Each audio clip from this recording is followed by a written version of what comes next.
We don't be messing up. But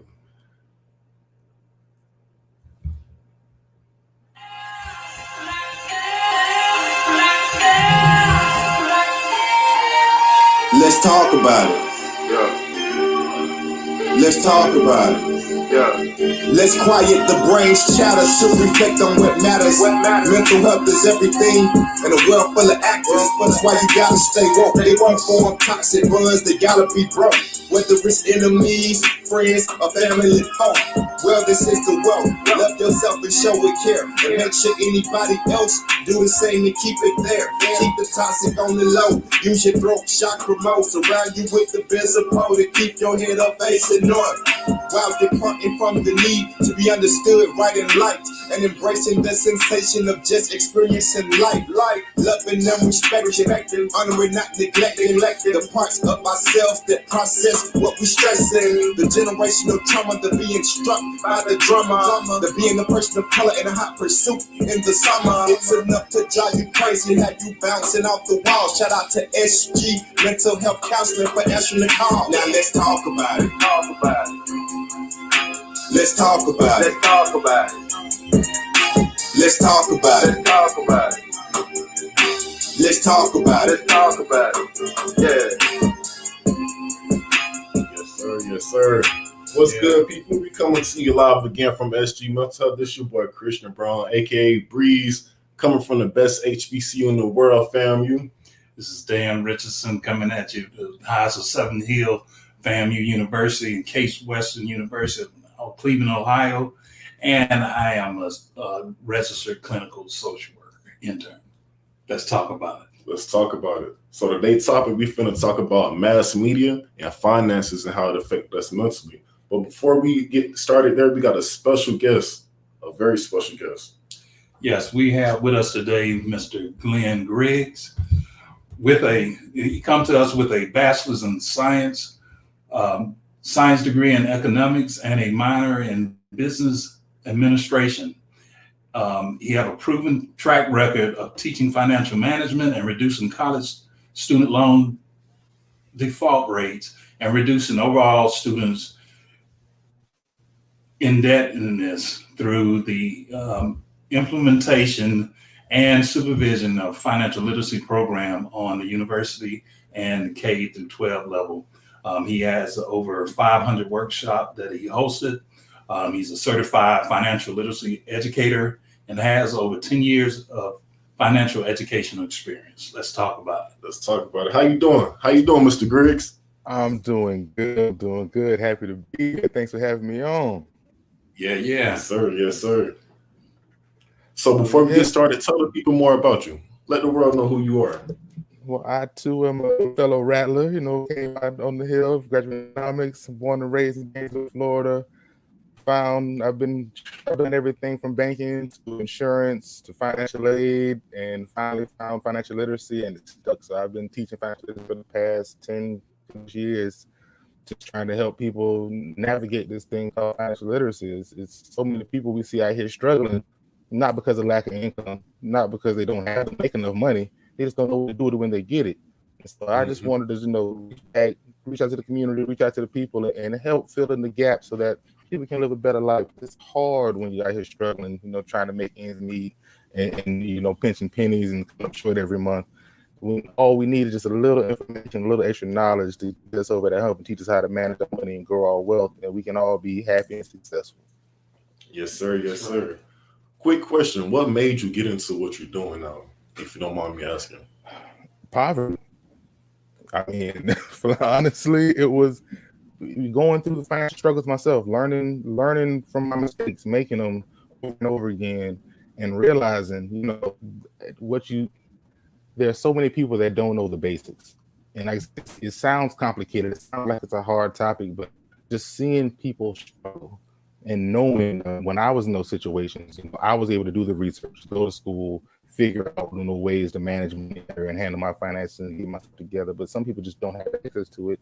And even access to the information, they don't understand it. Like, you can go Google financial literacy and read a book on it right now. That doesn't mean it's going to change your life and actually affect how you live every day. So it's just seeing the struggle and understanding that it doesn't take much to change it. All it takes is it's like a diet. You change a few things here, there, get up, exercise a little more, read a little more, and you can get where you want to go. But it's just having that. I wanted to bring that knowledge to our people and let us know that there's a better way out here besides struggling, working 2 and 3 jobs just to get by.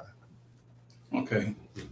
Here's a question for you. On your journey, at what point of your life did you say to yourself, enough is enough? And then you went into the point of educating yourself and not repeating those same mistakes again. Oh, wow. Enough is enough. Let's see which time. Because I think the time when I realized I really had enough was when I had 2 maxed out credit cards. I defaulted on my student loans, and I was literally under, like, it wasn't paycheck to paycheck. Every paycheck was spent before I got it. So I was working just to pay off bills things I already bought, things I already spent. So it was that point where I'm like, I'm trying to figure out, okay, can I afford to eat today? Or am I going to put gas in my car? You got to make that hard decisions. And I was living in Miami at the time, and everybody knows how expensive it is to live in Miami. Right. That was a tough goal. Like, I was working 11 hours a day and still couldn't afford to, like I say, eat either food or gas, which one. So I'm catching the tri-rail to work, even though I got a car, I can't afford to put gas in it. That was when I decided, enough is enough. I went back, finished school, and read everything I could find on finances and learned about investing. And it was just to make that mindset, because I had always been told about saving, but nobody actually ever showed me how to do it. Like, not very many of us our parents sit down with us and show us their paycheck, show us the bills, and say, hey, this is how you manage your money. This is how you take care of life. They got to send you to school, hope you get there. And once you're out of the nest, you got to figure it out. And so I just took it after I hit the rock bottom in Miami.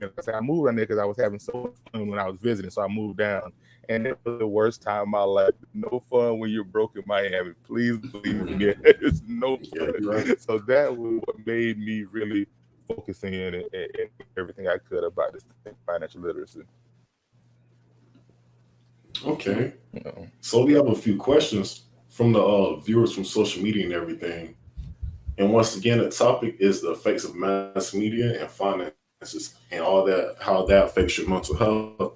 But before we get too deep in this, while you're watching from Instagram and Facebook and YouTube, follow us on every social media platform at SG Mental Health CO. The flyers will be everywhere. Follow us once again at SG Mental Health CO. And if you're younger than 18, have your parents sit down with you. We don't need people deeming us mad, snapping, and all that stuff. But one of the questions that stood out to me, somebody asked, what are some effective ways to build up your credit score?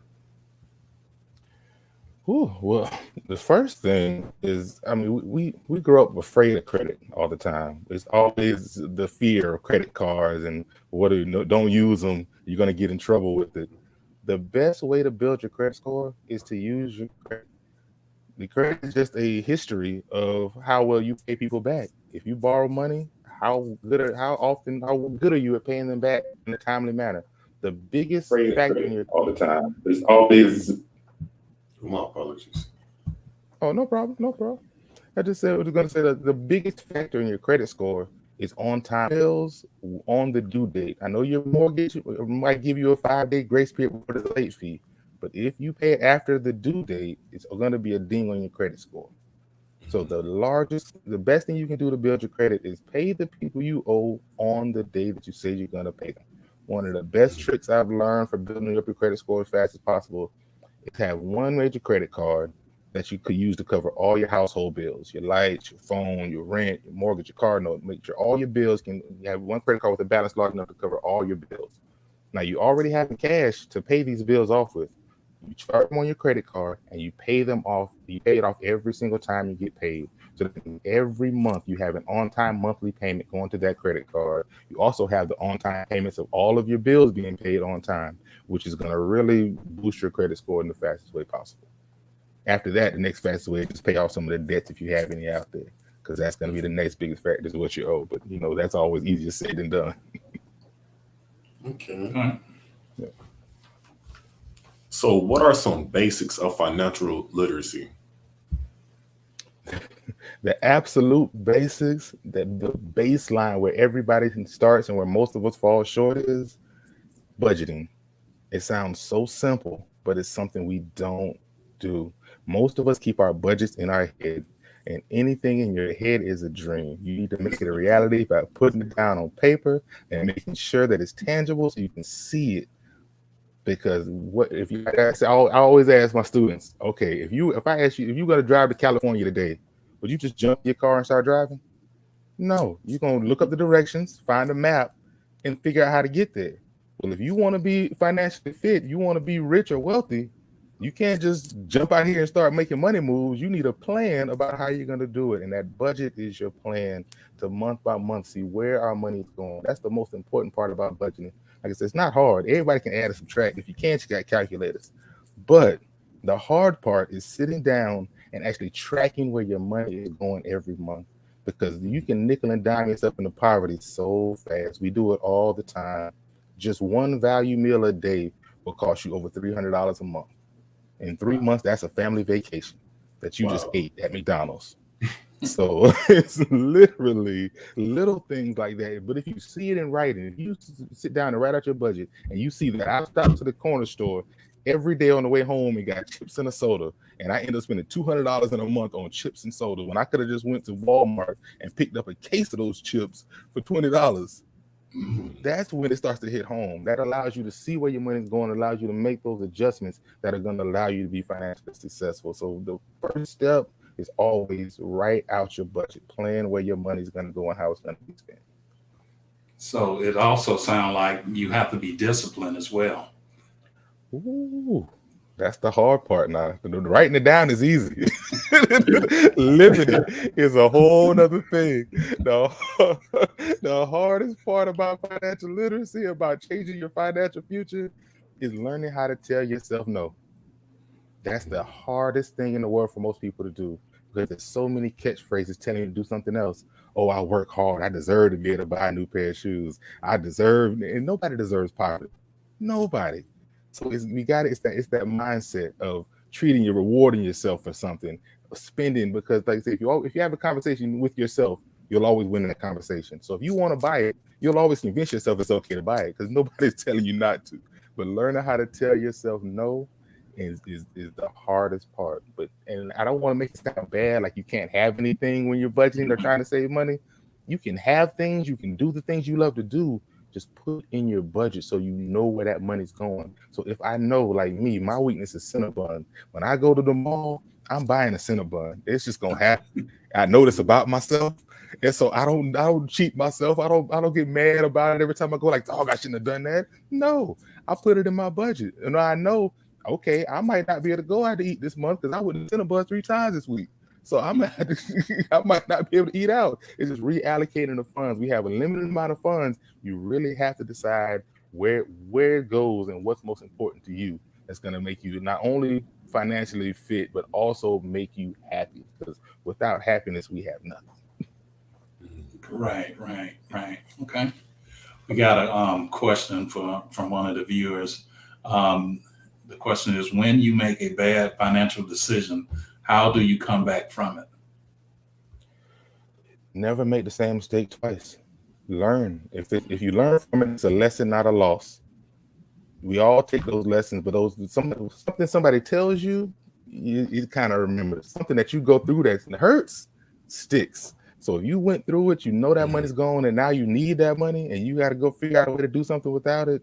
Don't do that again. Don't repeat the same mistake. And as long as you're not repeating the same financial mistakes over and over again, you're growing. So it's just a process. Don't beat yourself up about it, because once the money's gone, it's gone. You're not gonna get it back unless you bought something you can sell. Now, if what you bought you can sell back and get your money back, then by all means, correct the mistake. Go take it back, get your money back, and move on. But if it's something that you can't take back, learn from it, move on, and live. Yeah. I know one of the things I've heard just navigating through finances is when you get paid, pay yourself first. And I understand dealing with budget, sometimes that can be out of hand. It depends on, how disciplined you are. So how important that is to make sure you pay yourself first once you do get your paycheck. On the budget sheets that I pass out to all my students, that's the first bill listed, self. Then we go mortgage, lights, food, all that. But the first bill on our budget is always self. Because if you don't keep some of your paycheck for yourself, you will find yourself in a cycle of poverty and paycheck, living paycheck to paycheck. You have to keep a portion for yourself. And saving is only the beginning. That's the first step. You want to have enough money. Normally, the rule of thumb is to have enough money saved to support your monthly bills for at least 6 months. I say at least 3, but 6 is a big cushion. But at least minimum have enough money saved to cover all your household bills for 3 months, so that way you know if anything happens, because emergencies can and always will happen. Not if, it's when. So you have to be prepared, because those emergencies drag us down and keep us broke. So having that stash of money to yourself, set yourself to the side, is imperative for your financial success. But the hard part about it is not saving it, but leaving it in that savings and not touching it. That's the hard part, because most of us, the worst thing you can do is link that savings account to your checking account. You link it, you're gonna transfer. You're gonna overdraft. Which just because it's accessible and it's there and you'll touch it. I always say, if you get a savings, put it in like an online bank. Get an online bank to deposit all your savings into. Because most of the time, online banks is going to be a little more difficult to access that money. And if it's an online savings account, it's going to take you 5-7 days to get that money out. And you need it a day, and it's going to take you 5-7 days to get it. By the time you get it, you'll have figured that problem out. So get it out of your hands so it's not easily accessible, and find a way to just keep stashing. And then when you get to a certain amount, once you hit that dollar amount in savings that you're looking for, from there, now we need to start using that excess money that we put in the savings and start investing that money and growing it. So now we can have our money working for us. Because I tell people all the time, money is fun, money is cool, money is really a tool. I know we've all heard that money is the root of all evil and all bad. No, not at all. Money is like a hammer. I can take this hammer and I can go build your house, or I can bust you upside the head with it. It's either way. It's how I choose to use it. It's not inherently good or bad. So it takes the same amount of money to bomb as it does to build an orphanage. It's all about how you use it. So we just got to make sure we're using our money to work for us. If we're working for our money, there's only so many hours in a day. There's only so much work you can do. There's only so many years your body's going to allow you to get up and go hustle every single day. But if you learn how to make your every dollar you have into an employee, and you get that money out into the world and let it work for you, and you making money while you sleep, that's how you win. That's how to reach the rich and continue to be comfortable. As long as you're working for your money, you got to get up every day and bust your butt to make a check. You're hustling backwards. Yeah. Right about that. Okay. Got another one. Yeah, someone asked, how can I invest in my mental health when money affects me? When I look at social media, I see all these kids around my age being blessed, and I'm still sitting here not scamming, robbing people, but I still feel like nothing is changing. I kind of want to tell the scam or something. What should I do? First of all, social media. Being jealous of social media like being jealous of a cartoon. It's all fake. That's like saying, oh my God, look at that necklace Scooby-Doo has on. I want one of those. Like this, it's all fake. All that is make-believe. You have no idea how many times I've seen people taking pictures outside, taking pictures to somebody else's car to post online. no idea. I know they're taking these amazing vacations that they post all online, and they come home and eat ramen noodles and rice for weeks and weeks. Or the lights getting cut off as soon as they get back from this vacation because they couldn't afford it. Don't let the glam get to you. That is all make believe. Real people's lives, they don't post on it every single day. They post every once in a while, every couple days. They go take one trip and post that for the next 3 months, but they don't show you everyday life. So please not get caught up in that glitz and glam. They use that. It's a tool that a lot of big companies use to teach you what you want. They use commercials, use ads and sponsors to teach you what's cool, to teach you what you need, to show you how you should be spending your money and living your life. And none of the people that are on there doing that actually live that way. But you're going broke, hurting yourself, and not only hurting yourself, but you're mentally beating yourself up and sad and depressed because you can't live up to fantasy. Like, it's unrealistic expectations will keep you sad, broken, hurt all day, every day. Learn what real life is. Look at your parents. Look at your grandparents. Look at the people in your neighborhood, in your community, at your school. Look at the people who are living life every day. Look how they live. And if you don't know people personally in your life that are living like the people on social media, why do you think that is? Because those people aren't real. It's fake. So don't get caught up in that. Be blessed that you have what you have, and whatever you have is enough to build and to grow off of.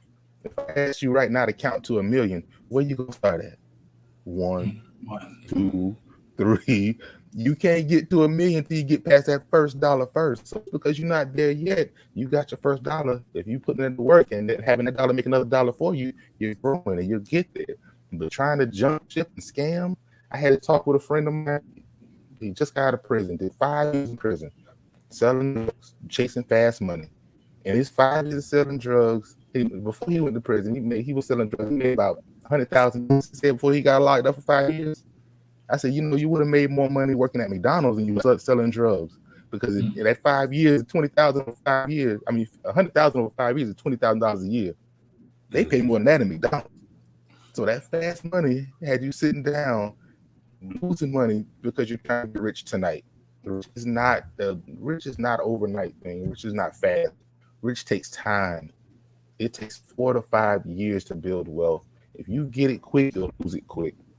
I always say that, listen, hitting the lottery is like getting a Brazilian butt lift.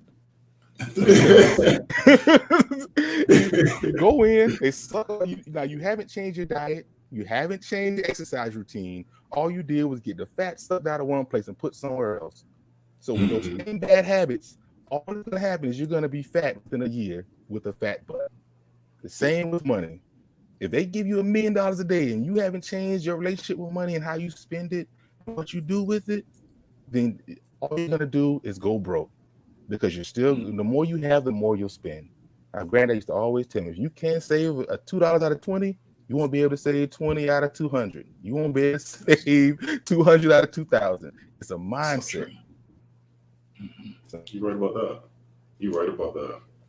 Okay, one of our viewers asks, do you recommend online banking scheduled payments? Yeah, I like online banks, because the online banks, they're literally right now giving better deals than the brick and mortars. Because, I mean, honestly, truly, any banks are going to charge you overdraft fees and things of that nature, and they had these hidden fees. Like, I know some of the banks have teller fees. If you go inside the bank more than twice in a month, they hit you with a teller fee for using their tellers, the people that they're paying to help you with your money. So online banking is a lot easier. Just make sure, like I see, do your research, find someone that's comfortable with you. I personally like to use the black-owned banks. One United, one of the largest black-owned in the country. They're online, accessible everywhere.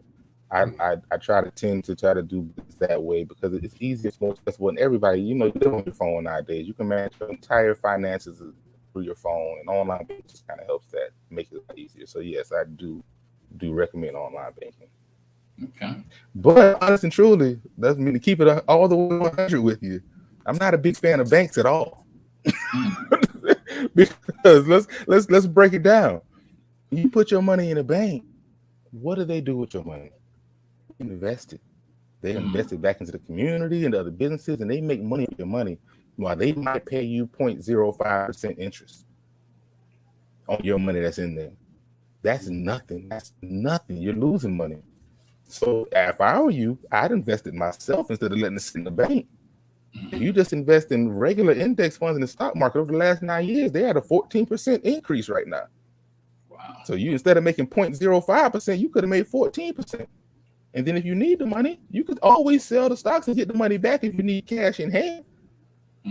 But if you set yourself up right, where you're paying your bills with your credit card, and the only time you have any money that hits your bank account, as soon as it hits, you use that to pay off your credit card and move into other investment tools, then that's a great way to use the bank. But other than that, that's not a place to save money at all, because all they're going to do is take advantage of you and use your money to make them richer while you sit here and get pennies on the dollar. Right. That's deep. Someone asks, what is your advice for students getting student loans? Don't Don't. I call student loans necessary evil. If there's no other way you can go to school, then yes, take your loans, but only use exactly the amount that you need. Do not use student loans to live off of. Do not use it for vacations, for trips, for games. Use it just to pay your education and get a job. That is one of the biggest lies they have told college students since the beginning of time. You shouldn't work while you're in college. You should focus on your grades and education.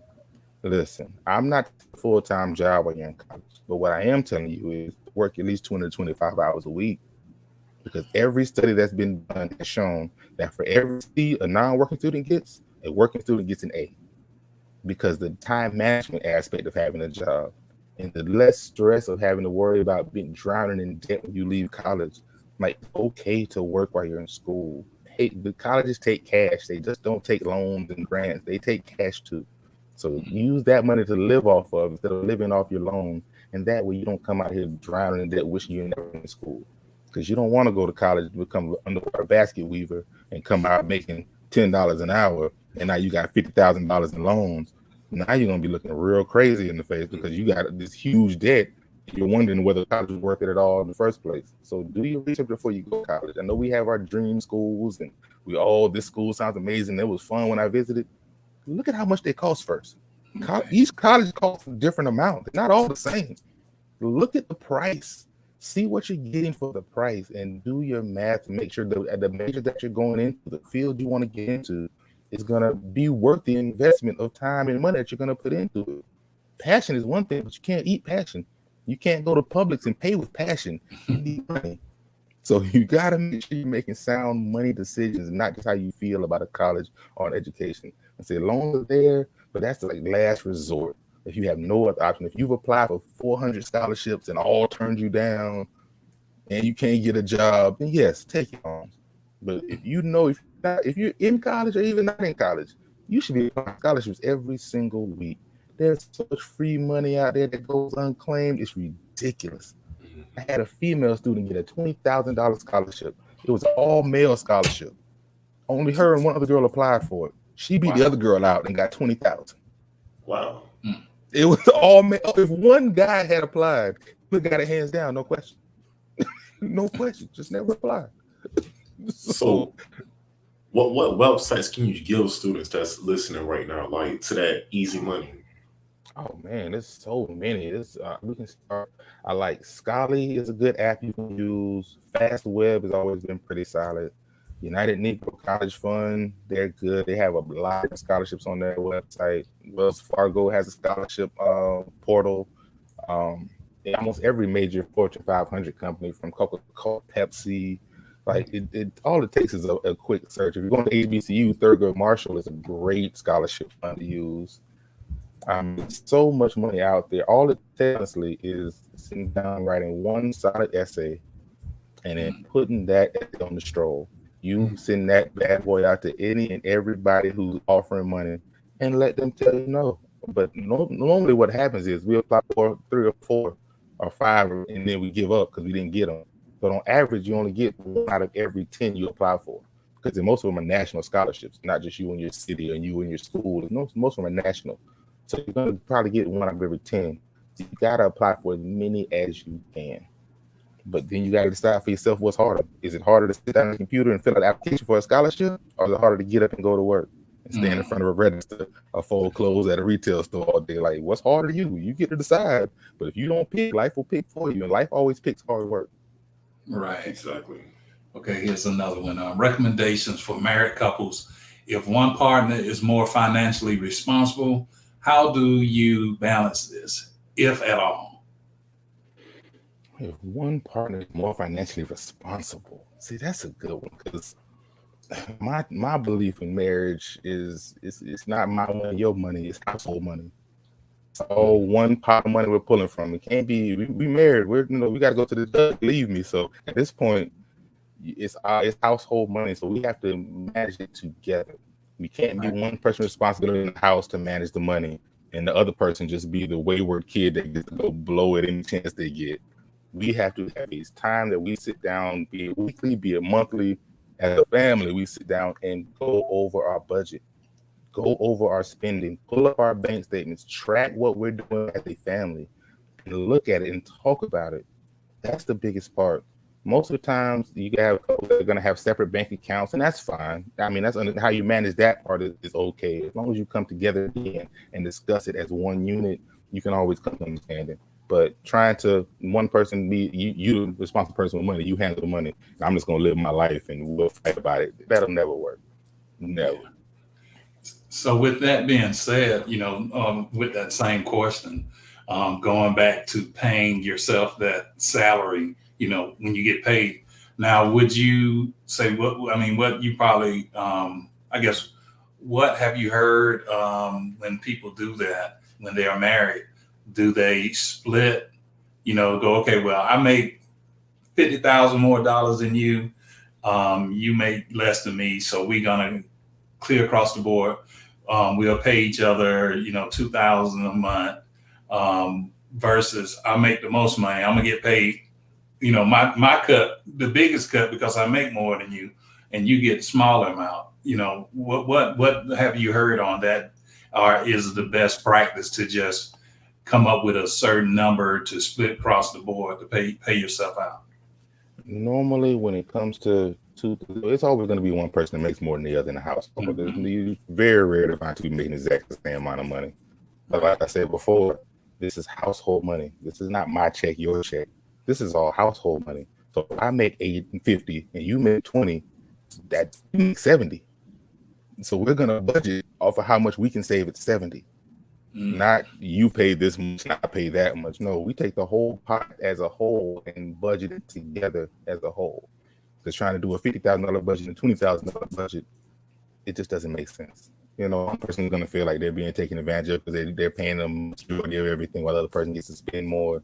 It's got to be household money. Once you unite your last name and you become a family, you unite your money. You become a financial family as well, too. It's one pot of money, not mine and yours. Okay. That's good. Got something. One person asked, I felt like I've done everything right, but I'm still struggling and it's affecting me mentally. What do I do? First, accept the fact you haven't done everything right. Because if you're doing it right, you wouldn't be struggling. The struggling is a choice, but the choice is made. It's not saying, oh, yes, I choose, I want to struggle. The choice is made by saying, ooh, I need this car. I really can't afford it, but I'm gonna get it anyway. Ooh, I like this apartment. I like this house. It's not a budget, but I'm still gonna do it anyway. It's spend too much money on things you can't afford. If you find yourself struggling after you're still trying your best, you need to downgrade your life until you can afford to live the life that you're living. But there's nothing no rule book that says you have to drive a certain type of car, live in a certain size house, or wear a certain type of clothes. Those choices those choices affect our life. So if you want to stop struggling, change where your money is going. You can start with the small stuff. Switch cell phone carriers to find a cheaper plan. Turn the cable off and find an online service cheaper or something. Cut off the cell phone, just use your cell phone. I mean, there's a bunch of different ways. Cook. That's the best way to save money is to cook. That's all it. I mean, honestly, if you want to go on 2 family vacations a year, cook every day. Because the same for the same amount of meals you get for $100 at a fast food store, you can get that same amount of meals for about $25 at the grocery store. So that's just it's quick, it's easy. Not only is it a terrible waste of money, it's terribly unhealthy for you. You're not doing yourself no favors by getting this fast food, and you blowing a lot of money. So the quickest way, because this, like I said before, you get one value meal a day, that's $300 a month. Just a rough average. If you get 2 breakfast and lunch out, and you go to Starbucks, and you get a vending machine or snack machine on the way home, you probably spending $500 a month right there. So it's little things like that, little changes to your life that you can do to get your budget back on track. But if little things don't add up to enough, you got to look making some big changes. You might not be able to afford that car you're driving. You might need to downgrade. You might not be able to afford that apartment you're in. You might need to downgrade. Those are the tough choices that some people aren't willing to make. A lot of people rather struggle. And I've had people tell me this. I had people that are paying $1,200 car notes and would rather sleep in the car than give it back. Wow. So, and that's your choice, and that's your stance. Hey, I know money, I don't know magic. I can't make you listen, but I can tell you what's right.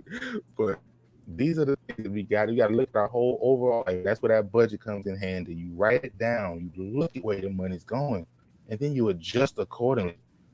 Because other than nothing happens, nothing else matters in life. All the people if you have money for don't have money.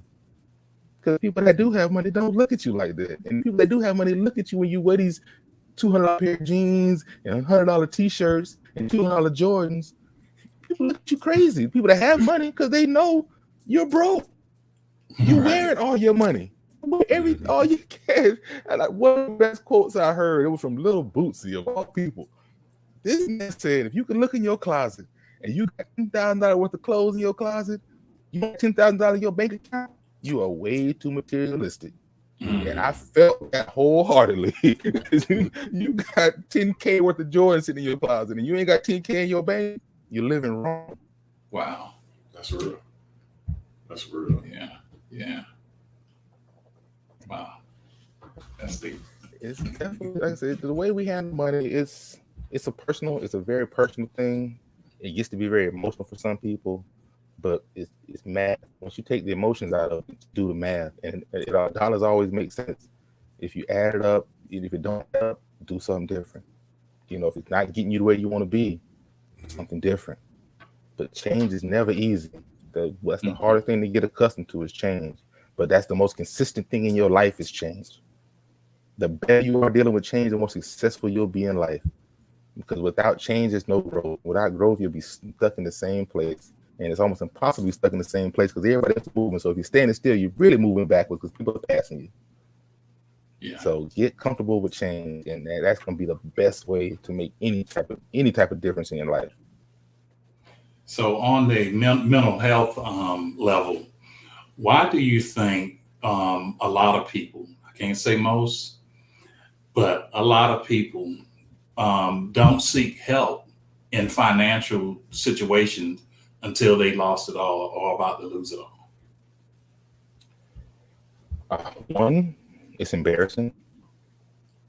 Especially as a man in this society, men are taught to be as providers. You don't produce and you don't provide as a man. That's embarrassing. That's a bad feeling. And so you don't want to talk to anybody about it. You figure it out. You try to figure it out, but you keep yourself deep because you don't know what you're doing. And a lot of times, people don't know that help exists. They don't even know where to go. They figure it out when they have to. When there's no other option, then they go somewhere because they have to. But until then, they'll just try different things, try this, try that, try to figure it out, and never get anywhere until they hit rock bottom. Then they realize, I've got to do something because X, Y, and Z is going to happen. The lenders are taking me to court. They're trying to force me into bankruptcy. Like, the things are happening I can't control, and that's when they normally reach out for help. And it's never too late. Don't ever feel like it's too late, because it's better than never. But a lot of times, that emotional feeling of failing with money will keep you silent and broke. Okay. Yeah, we just had one more question just populated. It said, advice for being able to adapt to the changes in gas prices, food, etc., and still being able to budget. Listen, there's some things we can't control, and once there's some things we can't control. Now, you can control how much gas you use. Now, that, like I said earlier, with my own particular example, when I was living down in Miami, I was dirt broke, struggling. I had to decide, did I want to eat or put gas in the car? Gas wasn't that expensive back then, but it was more than I could afford. So I had to take the tri-rail, take the bus. Those are much cheaper options. It's not as sexy. You're not going, it's not the fun option to take. There are other ways. Like I said, you can carpool, ride with friends. You don't have to drive as much. Or you can do what everybody else does, sit down with your budget and rework it. Gas prices went up. That money has to come from somewhere. If you have written your budget, you can pick a spot. Okay, I spent $100 on clothes last month. We're not going to do that this month because gas prices went up. I'm going to rewear some of the same stuff I had on. Like certain things you can move around and adjust. Like I might have had top tier internet cable package. I might have to bump that down to basic because gas and food cost too much. You need food to live, so you got to have that. So you know, rank your priorities. But always pull the money from the other things you do that aren't required. Like, don't start reducing the amount that you're saving because that's robbing Peter to pay Paul. You stab yourself in the foot trying to walk across the street. It's not going to you're not going to get nowhere. So you really have to look at some of the extra things that we think. Like when you think about household bills, some of these things just seem like second nature. You gotta have cable. You know, certain things you just feel like you gotta have. You don't need it. You can live just fine without it. You're probably more productive in life without it, but we don't feel that way because all we know, we've seen our whole life, emulate that. But if you want to get the same thing that you saw, do the same thing you saw being done. If you want more and better, do more to be better. But don't just copy and wash, rinse, and repeat because it's comfortable. Because it's not comfortable being broke. It's not comfortable paycheck and not having any money out of it to do anything you want to with because you had to pay all these bills. Like, yeah, we want a nice house, but do you want to have to be there because you can't afford to go nowhere? Let's think about it. I personally have never made a car payment in my life. I've never bought a new car, and God willing, I never will. Because one thing I've learned a long time ago is a car is a horrible investment. We all know that as soon as you drive that bad boy off the lot, it decreases in value. Right. And the more you use it, which you buy to use, the more you use it, the less it's worth. Why would you invest good money in something you know, if anything happens, you can't get your money back from? I've seen people got $10,000 refunds. You're literally up 10 grand. You're 10 grand to positive. And they'll take the whole 10,000 and put it down on a car and still owe payments. So you just took $10,000 and turned it into a debt. And people do it all the time. And that car is not going to be worth it. So yeah, I buy my cars cash or used, and we make sure that it's something I can afford. If I know I need another car, I start saving. So if I need a new car, I'm gonna wait a year or two. I'm gonna start saving now so that when it's time to making payments to them, I'm gonna pay myself in an account that's growing me interest. And then when it's time to go buy that car, I know I can afford to go buy it cash and walk away with it and using what I need it for, and not out here trying to stunt for people who don't have any money. Right. Yeah, we got one more question. It says, what should parents be teaching their kids about finances? We got to start young with saving. That's a mindset. That's a habit. If you give them that habit early, it'll last them throughout their entire life. So when you give them money, you know how kids are. As soon as you give them, they know exactly what they want to spend every penny on. I need $10 so I can go buy this game. I need $49.50 so I can go get this. They know exactly to the penny what they need, and they'll spend every dollar to get it. Break that cycle early. Teach them to put that money up every single time. Put that money up. The one thing I teach my daughter, and I make sure she's known this since she was probably 6-7 years old. If I hand you a dollar bill, there are 4 things you can do with it. You can spend it, you can save it, you can invest it, and you can donate it. If you're doing all 4 of those things, you'll always be successful. Always. The giving back is important. And nobody likes to donate, but that is important. There's always less fortunate people, less fortunate. You always want to make sure you're giving, because the only way to tell teaching kids classes just yesterday when I was teaching them, if you want to make $1 million, the fast way to make $1 million is to help 1 million people. That's the fast way to make it to it. And so if you're kids learning early that what is saving, teach them about it, talk to them about investing. You know, you can open a custodial account for your kids to these a lot of these different places where you can have your brokerage accounts. You can open a custodial account for your kids, and every time you give them an allowance, you split it into 4. You say you're going to split in the 4th, you're going to save a 4th, you're going to invest a 4th, and we're going to do it for every time you get an allowance. Start that early, and the more they'll get used to it, and they'll take that with them throughout their entire life. and that will make them rich. Just imagine how well off we'd be right now if we had started investing at 9 and 10 years old. Right. Wow. Think about where we'd be right now. We would have bought Google back when it was $1 a share. We would have bought Amazon when it was $2. Like, we could have really came up if we had somebody teaching us at that age, sitting there with open a custodial account with us, break down our allowance every time we get it, and show us where to put it, and start those habits early. And that's the best way to do it. Just start with those habits.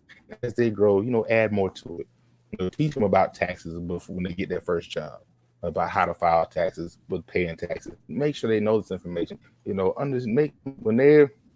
One thing I see too, a lot of kids, especially with college kids that come to school and have never paid a bill in their life. Once you hit like the 11th grade, you should at least be paying your own cell phone bill. At bare minimum, to get used to that repetitiveness of paying bills. You know how much these kids love their cell phone. They're gonna make sure that bill gets paid. So you gotta give them that so they can have that mindset of responsibility and understanding the consequences if I don't do it. Because if you have no concept of money and you leave your parents' house, it's a tough road. It's a tough road that tends to lead back to your parents' house or jail, depending on how you work it. So it's just having that foundation and being open and honest with them about money. I know we want kids to stay kids, but at the same time, it's something they have to deal with. It's waiting for them, whether they're ready or not.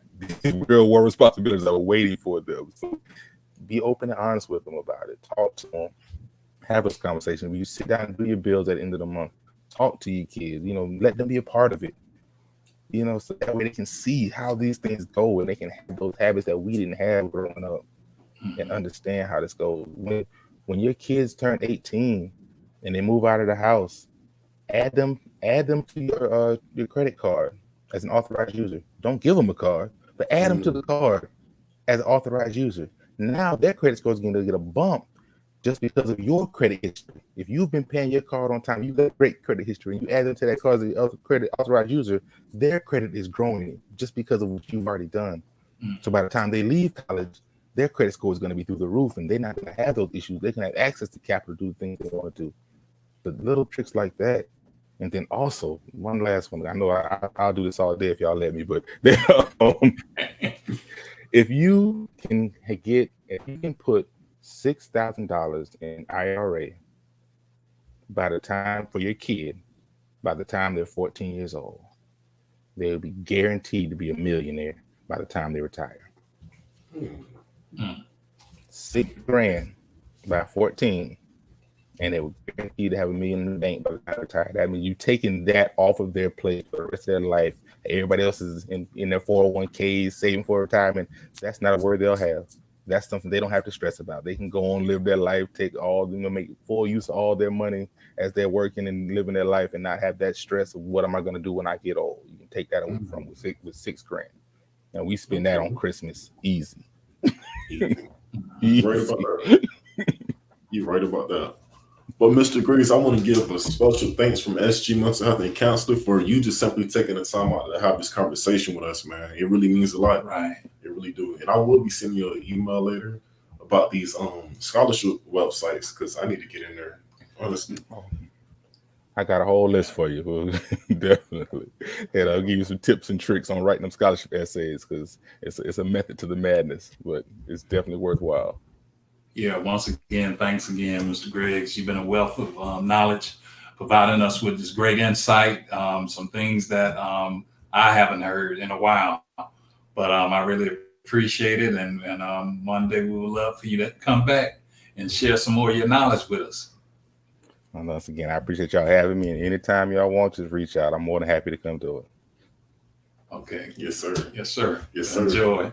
Have a great day. All right. Now y'all too. Okay, thanks. That was some great stuff right there. Yeah, that was real good. Wow. I have a few more questions for me and you from the viewers. Someone asked, what are your views on the effect of mass media on men's mental health? So, I guess you got to look at it in different tiers. it's just like Mr. Griggs was saying about the hammer. You know, there's neither good or bad, but it all depends on the mindset of an individual.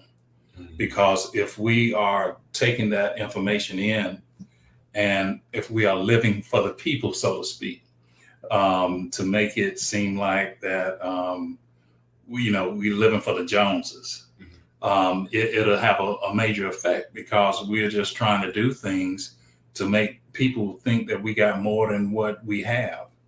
And in the long run, that the psyche, when it comes down to when things start going bad, when bills are not being paid, the eviction notice happen, you losing everything because of you're not paying your bills, lights getting turned off. That plays a role to your psyche in a lot of situations, depending on the a lot of the neighborhoods. Well, actually, it don't even matter in the neighborhood, because legal things happen in the poor neighborhood just as well as the rich neighborhoods. That whereas the mindset, people turn to other alternatives just to make ends meet. Just like I heard a story about a young man who actually got shot, well, from breaking in a lady's house, and his family's defense was how else he was going to get school clothes and buy things. So that mindset.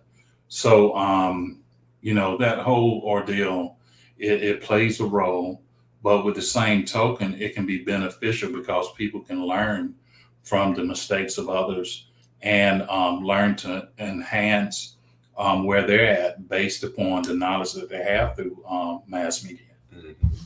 Okay, yeah, I agree. I've done a lot of research on this and wrote tons of papers. And it's actually people called attention engineers, where they wire and just sit there and just detect a certain population or certain populations to have you thinking about the same thing over and over. And once again, once something is repetitive, it hits your subconscious. And social media, mass media, just in general, it plays a huge role in depression. It increases depression, anxiety, and have many negative effects mentally. So just for a quick answer to throw out there, I always take a cleanse from social media and everything. Just take a break, come back to reality, go outside and just relax and just chill. Hang out with some friends and just do things that we normally would do if we didn't have social media, like playing outside how it used to be back in the day. One last question. Someone asked, how can financial literacy affect men's mental health? Well, just like Mr. Griggs put it, the man, in most cases, they feel that they are the breadwinner of the home, and it's an embarrassment if they are not bringing in that income, and so it can make have a very high effect on them. It can lead to drinking, drug abuse, or either physical abuse. I'm sure that there are a number of people who lost their job and decided to take their own life, or either go home and just wreck their life. A lot of behaviors go into play dealing with finance. And then it's all because of lack of education. And once again, waiting till the bottom has dropped to say, I need help, or realize that I need to do something. Yeah. I will refer to something that Mr. Griggs said. He said, money is the root of all evil. But when I look at the scripture, it says the love of money is the root of all evil. And I can see how that just could affect the whole entire mental health feel, even when you broke or have money. It all depends on where you at internally with all this stuff.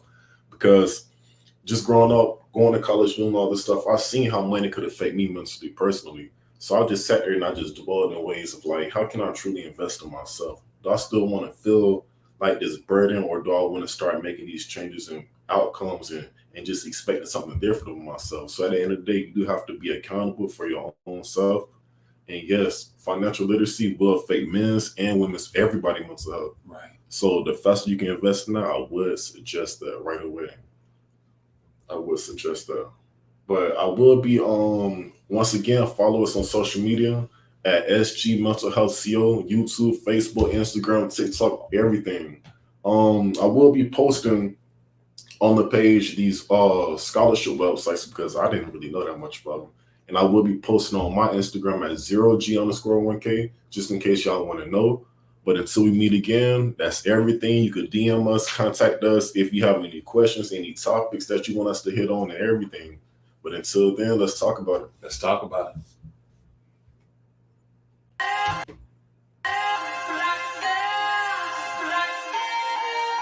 Let's talk about it. Yeah. Let's talk about it. Yeah. Let's talk about it.